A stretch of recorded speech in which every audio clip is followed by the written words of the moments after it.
سوال ہے جی کہ ایک بندے کو پیشاب تیز آیا ہو، کیا وہ اس کو روک کر نماز پڑھ سکتا ہے یا نہیں؟ بسم اللہ الرحمن الرحیم۔ الجواب یوم الوہاب۔ بندے کو پیشاب تیز آیا ہو جو اس کے کنٹرول سے باہر ہو تو بہتر ہے کہ وہ پیشاب کرے، اس کے بعد میں وہ نماز پڑھے۔ اللہ کے رسول صلی اللہ علیہ وسلم کی حدیث ہے، آپ صلی اللہ علیہ وسلم نے فرمایا کہ اس وقت نماز نہ پڑھو جب دو خبیث چیزیں تم کو تنگ کریں۔ دو خبیث چیزیں، ایک پیشاب دوسرا پخانا۔ فرمایا کہ جب آپ کو پیشاب تیز آیا ہو جو کنٹرول سے باہر ہو تو نماز نہ پڑھو۔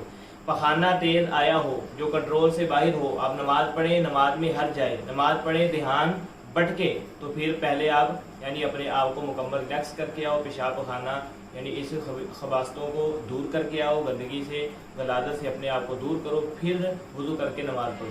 اسی وجہ سے ایک اور حدیث ہے، اللہ کے رسول صلی اللہ علیہ وسلم نے فرمایا کہ نماز تسلی میں عبادت ہے، دل لگا کے کرنے والی چیز ہے۔ اگر آپ کو پیشاب آ رہا ہے تو نماز صحیح نہیں پڑھی جائے گی، اگر آپ کو پخانا آ رہا ہے تو نماز آپ قطعاً صحیح نہیں پڑھ سکتے۔ اسی وجہ سے آپ نے فرمایا تھا کسی بندے کو سخت بھوک لگی ہو، پہلے وہ اپنی بھوک کو دور کرے پھر وہ آ کے نماز پڑھے۔ کیوں؟ اگر بھوک لگی ہے، بھوک نماز میں تنگ کرے گی تو نماز صحیح نہیں پڑھی جائے گی۔ اسی طریقے سے ایک ابو داؤد کے اندر حدیث آتی ہے، اگر آپ کو بہت زیادہ نیند آ رہی ہے تو آپ تھوڑا سا سو رہیں، نیند تھوڑی سی پوری کر کے پھر اٹھ کے نماز پڑھ لیں۔ کیوں؟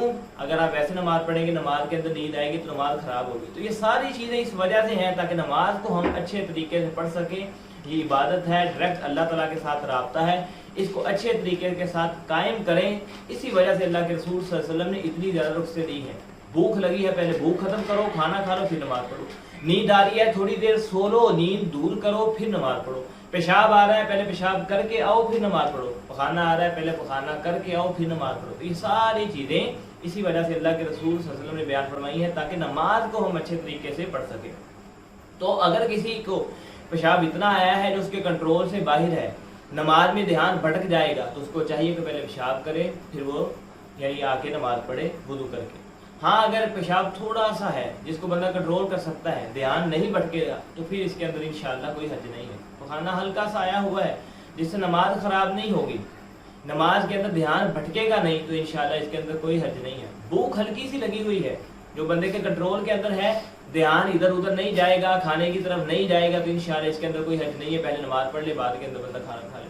ہلکی سی نیند آ رہی ہے تو اس کے اندر کوئی حرج نہیں ہے، یعنی نماز کے اندر جھٹکے نہ لگے، نیند کا غلبہ نہ ہو، ہلکی سی نیند آ رہی ہے تو کوئی حرج نہیں ہے، بندہ نماز پڑھے بعد میں یہ کام کر لے۔ لیکن اگر انہی چیزوں کا غلبہ ہے، پیشاب تیز آ رہا ہے، پخانا تیز آ رہا ہے، بھوک بہت زیادہ لگی ہے، نیند بہت زیادہ ہو رہی ہے تو پہلے ان چیزوں کو ختم کریں گے پھر نماز پڑھیں گے۔